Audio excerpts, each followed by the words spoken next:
One of the characteristics of persuasion is that it is not coercive. If Al Capone tried to get you to do something and threatens to hurt everyone you love if you refuse, this would be an example of coercion. Though not so obvious at first glance, this approach is actually ineffective. Once the threat is removed, the person being coerced stops following orders. Most of us don't have to worry about threats from Al Capone, but in our daily lives it is still important for us to understand that not only is coercion a mean thing to do, it doesn't work as well as persuasion does. Studies show how the children of coercive parents will rebel at the first chance, that students who perform out of fear of their instructor rarely appreciate the subject matter, and employees who work for abusive and demanding employers are often unproductive and eager to switch jobs as soon as possible. On the other hand, if you can effectively persuade a listener, they will actually want to change their behavior, to think and to act differently.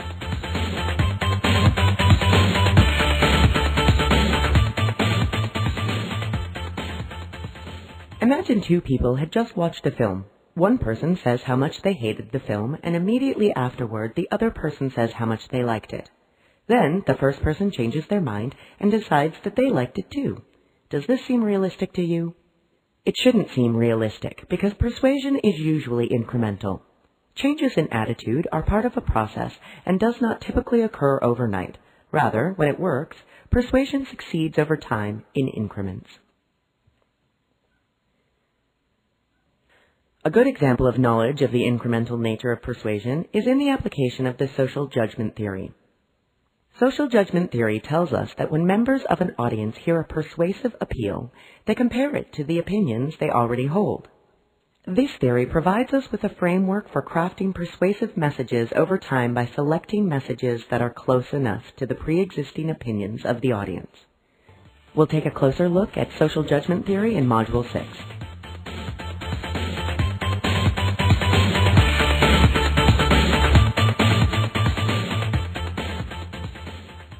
As it is understood from the transactional model of communication, persuasion is not something we do to other people, rather it is something we do with them.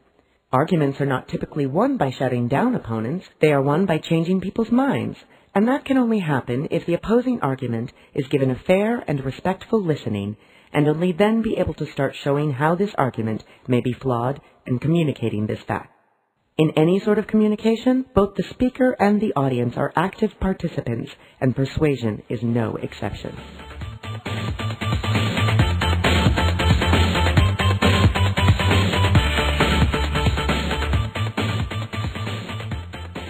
Many people are turned off of the idea of persuasion because they feel that even if it doesn't involve coercion, it can and often does involve manipulation and deception. This need not be the case, however. Persuasion is widely considered unethical if it is done for personal gain at the expense of the audience. Some methods of persuasion are wholly written off as unethical. For example, in addition to coercion, brainwashing and torture are never considered ethical. Barring any of the persuasive methods that are easily distinguished as unethical, the line between ethical and unethical is less clearly demarcated. Ethical persuasion has a series of common characteristics that are missing in unethical persuasion. Ethical persuasion seeks input from the audience and an honest explanation of your viewpoint in a genuine attempt to create resolutions. If you have questions about the ethics of a persuasive attempt, you can ask yourself the following questions. For what purpose is persuasion being employed? Toward what choices and with what consequences for individual lives is persuasion being used? Does the persuasion in this case contribute to or interfere with the decision-making process for the target audience? So, to recap, the main characteristics of persuasion are that it is not coercive, it is incremental, interactive, and can be done in an ethical fashion.